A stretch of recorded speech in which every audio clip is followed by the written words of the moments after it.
Well, we're doing something new. We are. We're podcasting. Is that what we're doing? Yeah, I'm pretty sure. It's exciting. I'm going to definitely put podcaster in my bio now. Podcaster. We're adding that to the Claiming bio. it straight out the gate. Absolutely. Okay, what's the name of this podcast we're doing? Buy the house, build the home. Concept was birthed out of a moment of we want to give education to people while also talking about life and essentially like building a healthy home. So buy the house. We want to help you do that or sell. And then we really want to talk through just what we're learning in life, what others bring to the table in life, and how to cultivate the life that you want. Yeah, So I here love we it. are. I love it. So for this first podcast, I guess we should introduce ourselves. Yes. My name is Betty Joyce Fish. I am a real estate guru. I would like to call myself. No, guru.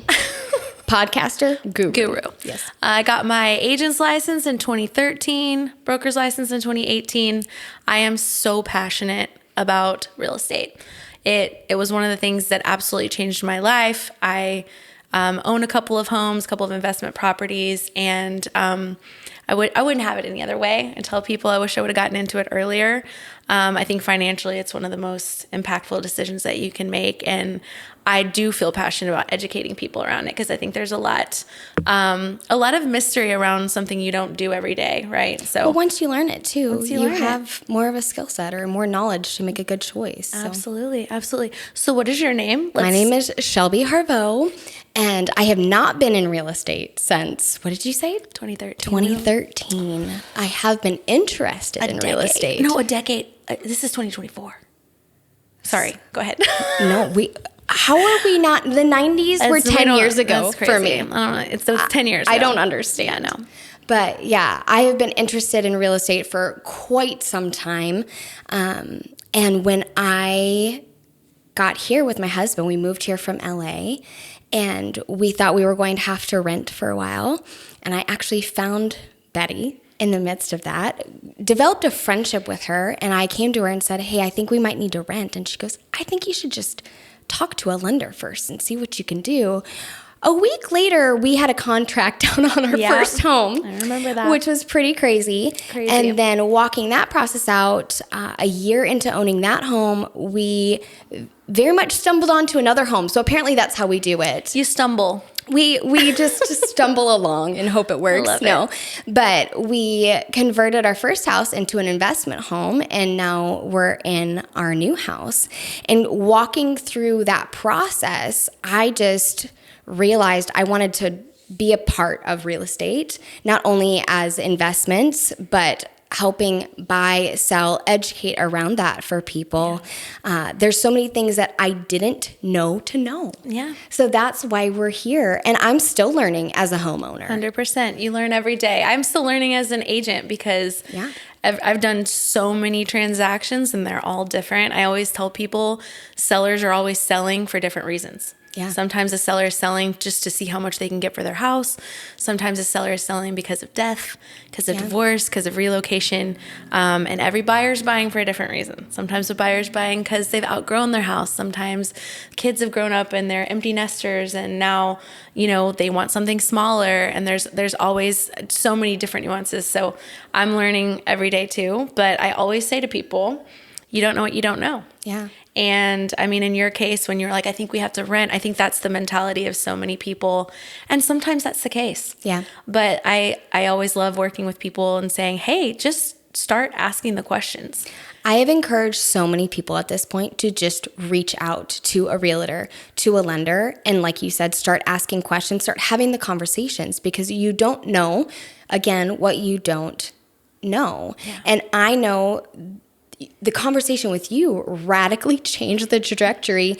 My husband and I were joking the other day. We drove past the apartment complex that we were going to rent from, and it would have been like 1,000 square foot home. Yeah. And we're now currently sitting in a much larger home. Yeah. 3 years later, had no idea that we could do it. And what's crazy too, I mean, the market's changed so much since COVID, but what has not changed since COVID? What's crazy too, though, is that oftentimes, like, people think, oh, I have to rent. I'm like, well, that money that you're paying for rent, you're literally putting in someone else's pocket that you could be putting into an asset that you own that over time is appreciating, that you can later sell and make money on, and then buy another one, or especially when you take the time to make the right purchase. Right. It does truly become an asset. It does. And not it matters. a drain. It matters. The whole step one matters. That's why for this first podcast, I was like, let's talk about the home buying process for the first time.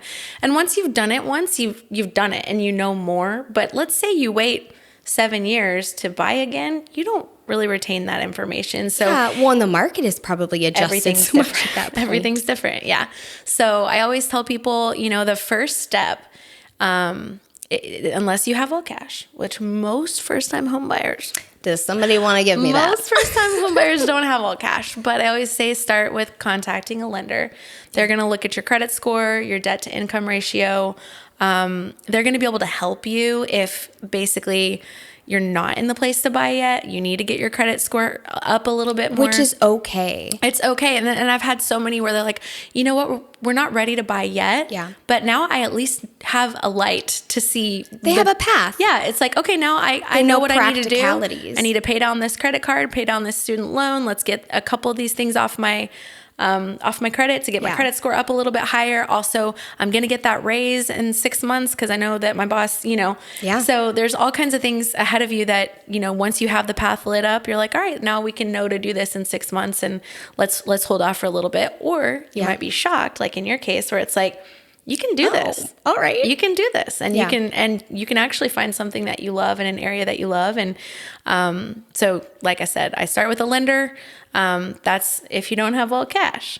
And then second, you want to, once you identify what your budget is, you really need to kind of get specific about what you do want, what you want in a house, right? Like you were like, I know I want at least 3 bedrooms, and most people have thought this through, but when you're very, very first getting into it, just start dreaming, right? Yeah. I would say dream. I would also say know your why. Why are you buying that home? Yeah.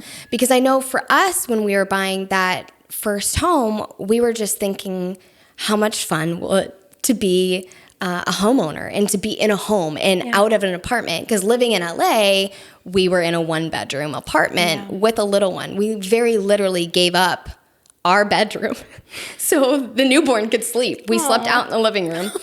It was fine. We made it. But we were just so excited about more space. And everything worked out. Like, we got a phenomenal house. And I credit that a lot to you and being just phenomenal at what you do and guiding us.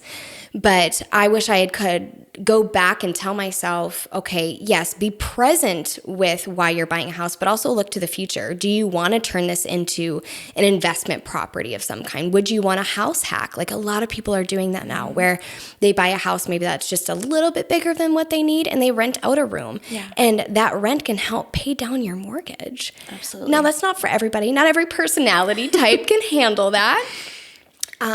But I think knowing you're present, why do you want this house? Are you going to be inviting people over? Are you going to have community? Yeah. Does the space fit that? Yeah. Or do you have a lot of little children and you need to be able to see them at all times? Right. Or is it just 2 of you and you're actually like, I don't want to maintain much space. I just want to call it my own. Right. So if you can identify all those things and then understand where you're going to be headed as well. Am I purchasing in an area that is going to really appreciate? Yeah, and it absolutely. becomes an asset, like you were saying. Absolutely. Or am I really ready to kind of be in an older neighborhood and kind of just settle in. good and put roots down? So I think that's a great part of, okay, you've talked to the lender, you know what you're qualified for, you also kind of know what you want to spend each month, which you should probably touch point on that, because they're 2 different things, people. I also learned that while I was going through the process. Absolutely. But you've talked to the lender, now dream and know your why before you start anything else. Yeah, and I think a big part of buying real estate is the location that you're going to be in. Some people are like, I know that I want to be within 10 minutes of my job or my church or whatever that is. And some people don't care as much. They're like, I don't mind driving 45 minutes. I just want a better house. And just depending on what you're looking for, some people want land. Some people don't want land. Some people do not want a swimming pool because they've got a little one and you've got to take care of it. You've got to know what you're getting into. Yeah. And then there's HOAs where there's a community pool that's included if you want to, and then you don't have to maintain it. So there's all kinds of options. But I would just say too, really get into your core and know what you want. And you're not going to know everything, and you're going to have to let go of some stuff. Yeah. There's times where it's like, I mean, sometimes people are like, oh yeah, we want to buy a 5-bedroom, 4-bath for $300,000. And I'm like, well, we're going to go 2 hours north. Where do you want to be? And so sometimes, you know, people will come back to me and go, you know what?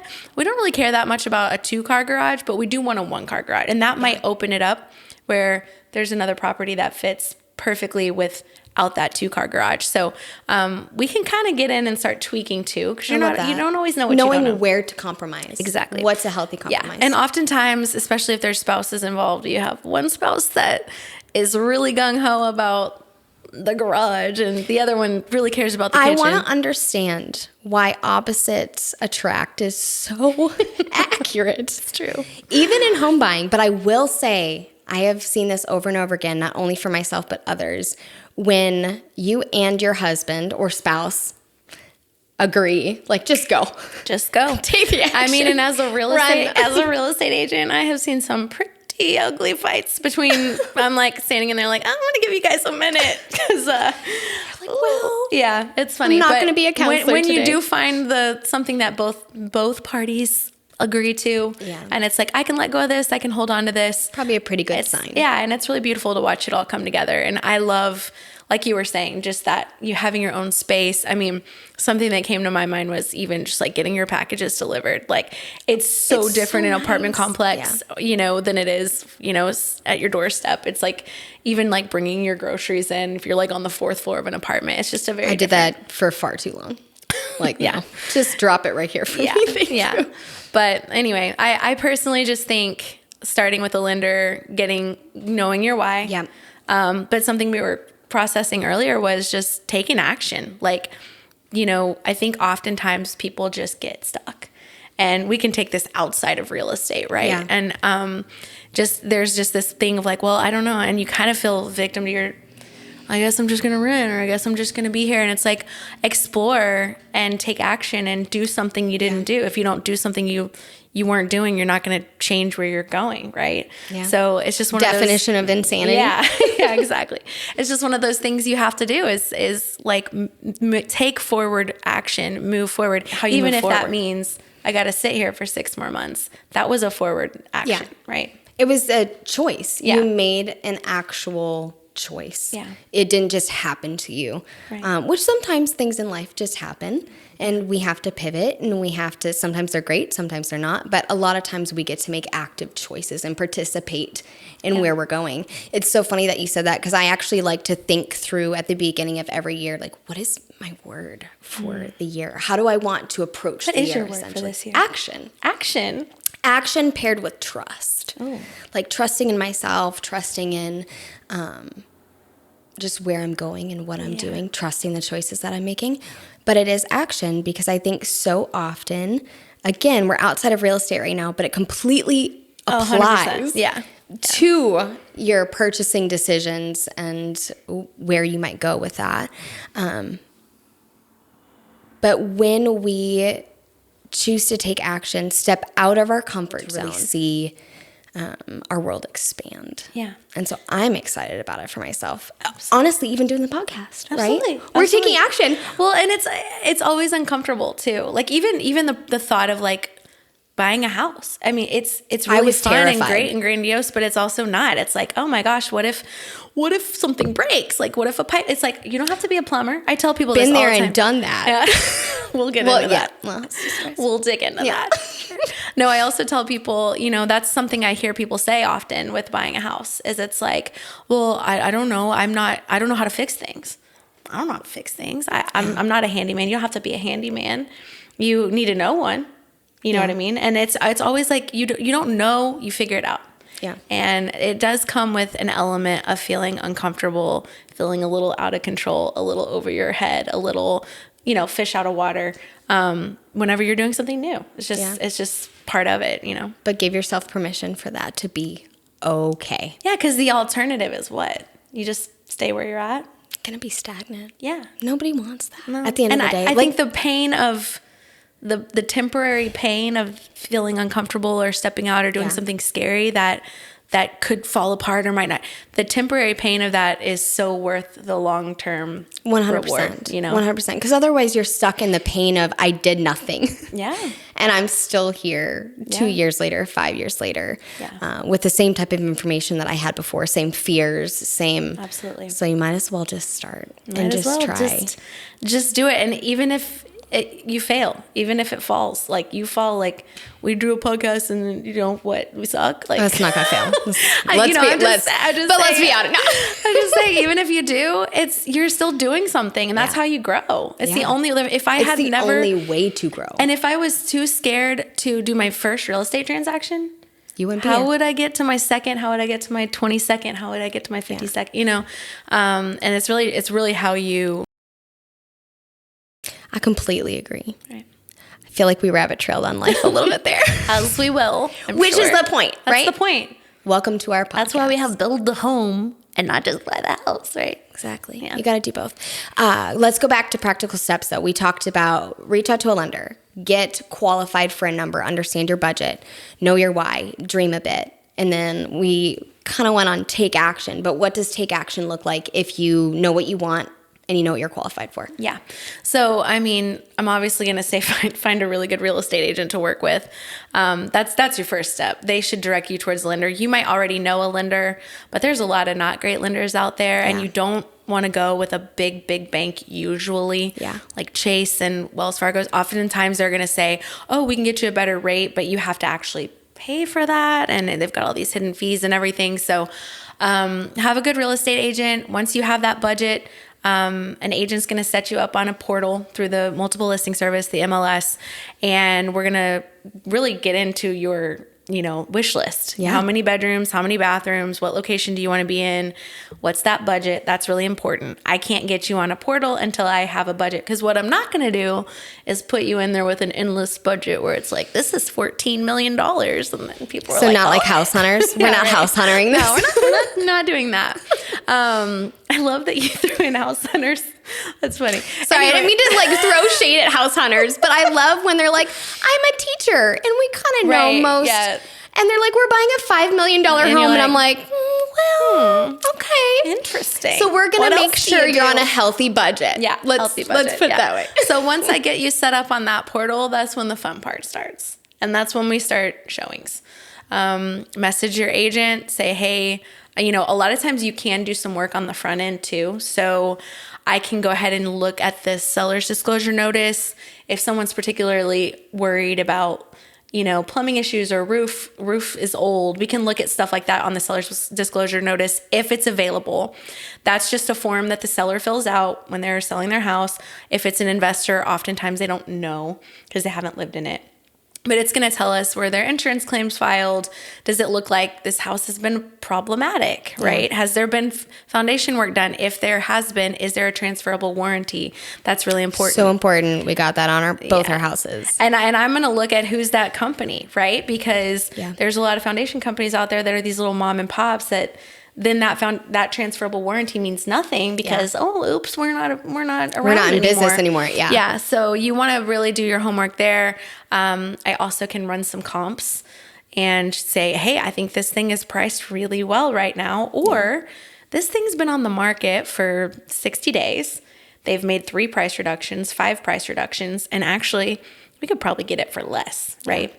So oftentimes, even with that budget that you get from your lender, I'll kind of make it on a little bit of the higher end. You can play around with it a bit. Because you never know. Sometimes they'll be willing to take $25,000 less. And going back to a seller sells for different reasons, some people are way more motivated than others. Some people are sitting on tons of equity. They've lived in the house for 24 years. And they're just lowering ready it down, to it's move not on. really going to matter, and they're in a hurry, right? So you can end up getting some really good deals. But now, is the MLS and say a Zillow, obviously they're both showing houses. Are there going to be crossovers there? Is it completely different? What does Yeah, that the look like? MLS is going to syndicate to Zillow, Realtor.com, Apartments.com, all of those websites.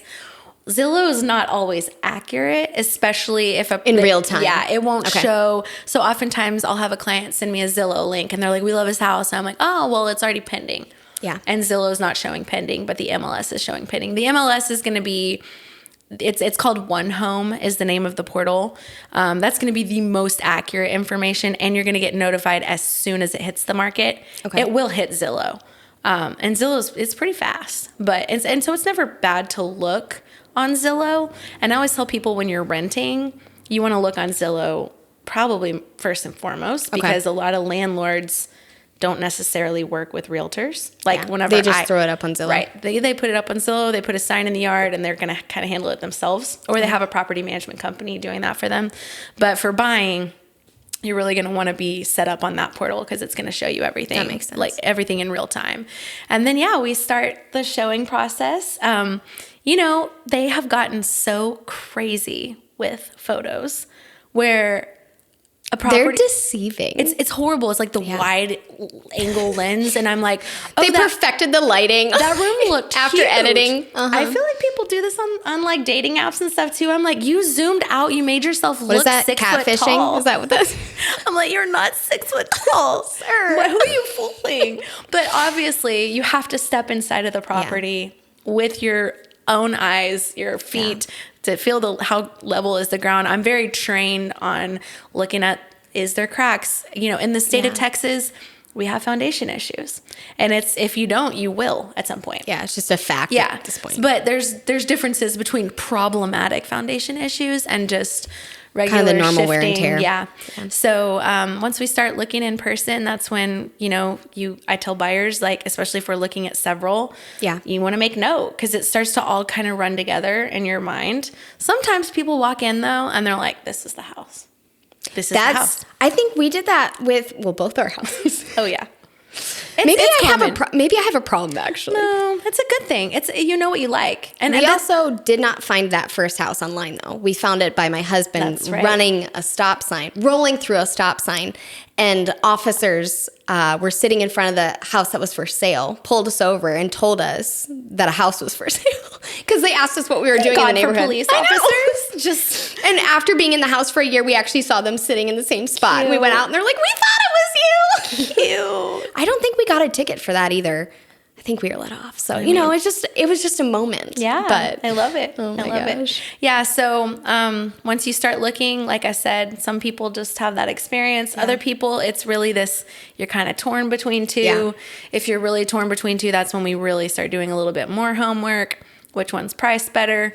If you have a really good agent, oftentimes also you are that agent is connected with other agents. Yeah. And that's why I tell people, I'm like, do not burn a bridge in this industry, because there's times where I'm representing a seller and I have multiple offers, and I know this one agent I worked with that was horrible. I don't want to, you know, it's ultimately my seller's decision, but if we're sitting on two different offers, It'll kind of be a guide post in a way absolutely, for you. because it does matter. The way the deal goes, it matters. It's also I tell people, this is partly why I'm so passionate about real estate. It's also very emotional. Yeah. It's hard. It's scary to spend that much money. It's hard to sell a house you've lived in for 20 years where your kids took their first steps. There's a lot of emotion tied to it. And so who you work with matters really as well. So if you're between a couple houses, I'm going to be looking. I'm also going to look at how old of an agent is that? There's going to be all the comparables that you can bring to the table in moments like that. Absolutely. So now they've shopped, they've found it, and it's to make an offer time. What happens? Offer. Contact your real estate agent. This isn't a paid ad. At that point. No, at that point, you have your real estate agent draw up an offer. Okay. They should talk you through all of the ins and outs of that contract. It's pretty basic, but it's, you nail down the purchase price. Once again, Negotiating. That's all going to if Have that someone house in just your hit the corner. market? Has it been on the market for one day? You don't have a lot of leverage to come in 30K under, right? Yeah. You can try, especially if you're all cash. But if you have a loan, and you have to also look at that. What kind of loan? Yeah. And there's so much with it. But at that point, we drop the offer. Let's say the seller accepts the offer. Then there's a whole set of other steps that you have. But in the state of Texas, we have what's called an option period. So as you recall this, Yes. right? You have a time slot where you get it inspected, you do your due diligence. So if there's an HOA, if there's, you want to check and see, is this in a flood zone? There's all kinds of stuff you want to do that your agent should guide you through. But during that time, you can back out at any time for unrestricted right to terminate. Yeah. So I tell people, I'm like, buyers are so protected. It's not just if something scary comes up on the inspection report. If it does, we ask the seller to fix it. We ask for either the seller to fix it, or we ask for a cost concession and you fix it. Yeah. Because, or not you, but a professional. plumber, a professionally. Yeah. An electrician. Or you But- can back out. Right, That would or be you the back third. out. You Yeah. back out. And if it's really scary, you back out. Or if the seller's being ridiculous, you back out. Or if you just change your mind. If you wake up and you're like, I do not feel good about this, Yeah. now you want to think about why you don't feel good about that. Right. And is it just a healthy fear that you need to move past? Or is it really like, hey, we need to back out? But once you get through the option period, then it kind of shifts to the lender takes the wheel. The title company is clearing the title, or making sure that the property is clear of any other liens. Let's say there's a mechanic's lien on the property. What you don't want to do as a buyer. And what would a mechanic lien be? Like, let's just break that down. Let's say a roofer came and replaced the roof and the seller never paid. Right? So then the buyer goes Oops. Oops. Well, somebody has to pay that, right? And then Yeah. when the property is transferring to a new owner, you want the property to be clear of any other. So the buyer isn't having to then pay for those So that's issues. and the title company handles that. Definitely don't want a property tax lien. Yeah, no, you don't That's want any real of bad. that. There's Yeah. all kinds of things too that can pop up. So even another thing that pops up often in title is if someone passed away, they didn't have a will, they've got 6 kids across 6 different states, like and they've got to inheritance. figure. Yes, there's lots of things like that can happen. But at that point, after you're out of the option period, you decide to move forward. You really just want to, as a buyer, you're kind of waiting and you're sending the lender anything that they're asking you for. They're like, hey, we need to get your W-2s and all your other docs. That one other thing was missing. We need to reach out to your employer. You want to stay on top of it at that point. But really the lender's just taking the wheel, the title company's taking the wheel, and then you're just waiting until closing day. Nice. And closing day is the fun day. That's the day that hopefully you get the keys. If everything Hopefully funds. it's a fun day. If everything funds Most of on the time it's a very fun day. It's usually like the best. Yeah. And I think as you were talking, I was just thinking about a podcast that we could do soon is maybe the cost of buying a home, like the upfront cost. Obviously, most people know they're going to take on a mortgage if they're not bringing cash to the table. But I would love to break that down in absolutely. another podcast about just kind of each little, because there's a few little costs and then there's like closing costs and down payment. Those are a bit bigger. So you can mentally prepare for those things. And are there different programs and things like that can help you, which of course there are. So Absolutely. I think we should definitely get into that. Yeah, there's a lot. I mean, it's so fascinating. We could sit down and look at a HUD statement, a closing disclosure, and go through these fees. This is what you should expect. I think we should definitely break that down. And I just always say this: the best thing is just when you go in eyes wide open and you can know what you're about to do, and then you're like, all right, let's do this. And it's so exciting though, being able to give someone the keys after we close, and then they Just walk be in. prepared on closing day. You're going to be signing a lot. You don't usually forget the date because you're dating a lot and your hand But it's worth hurts it. afterwards. It's 100% worth it. Yeah. And then it's like, better pay the bank back. Yeah. No pay, no stay. Oh, yeah. Keep insurance on the property and always pay us our monthly payment. So The wording's strong, but That's right. we're all doing it. So That's at the right. end of the day, we're all doing it. you get through it. That's well, right. amazing. I think this is a wrap for our very Is this a first wrap? podcast. Did we just nail that? It sounded like it. I don't know. I guess they'll let us We're going to know. go back and listen. Like, what did I say? I think I would love though, like, where can people follow you, get in contact with you? You can find me on Instagram, Betty Joyce Real Estate. My personal is Betty Joyce Fish. You can also find me on Facebook. I hop on there some. Email and always text me, my cell phone number. So I'm available. What about you? Where can people find you? I think the best place would be Instagram, just at Shelby Hervo. You gotta spell that though. I'm not gonna, yeah. H-A-R. I cannot tell you how many times I have to spell my last name, and people will always be like, I had no idea. Well, you know what's wild is literally the name Fish. Everyone's like, Fisher?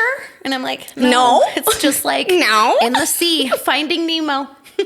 Oh, I love him with his little fin. But yes, Instagram, all of the contact information for me will be down in the bio and description, and for you as well. So we're very accessible. Available for the masses. Yes. And I just want to say, like, as a standard for every episode, we want to hear what you want to know about real estate. We are here to make this mysterious thing not mysterious anymore. Yeah. I want it to be so accessible to anyone that wants to partake in it. So after every episode, we want to hear from you in comments. You can reach out to us on Instagram. Our Instagrams will be in the bio, in the description, so you can find us, follow along on a daily basis. We're quite fun. Yes, we are. We're entertaining humans. But we truly do want to hear from you. We want to know what questions you have around real estate. And honestly, if you even have life questions, we will do our best to tackle those things. We'll do our best to tackle it. You know, real estate agent, therapist, friend, we'll be what you need. So follow us along this journey. Let us know what you're looking for. We want to bring the most informative content to you. We're excited to be here. Absolutely. Well, this was great. I agree. Bye. Bye.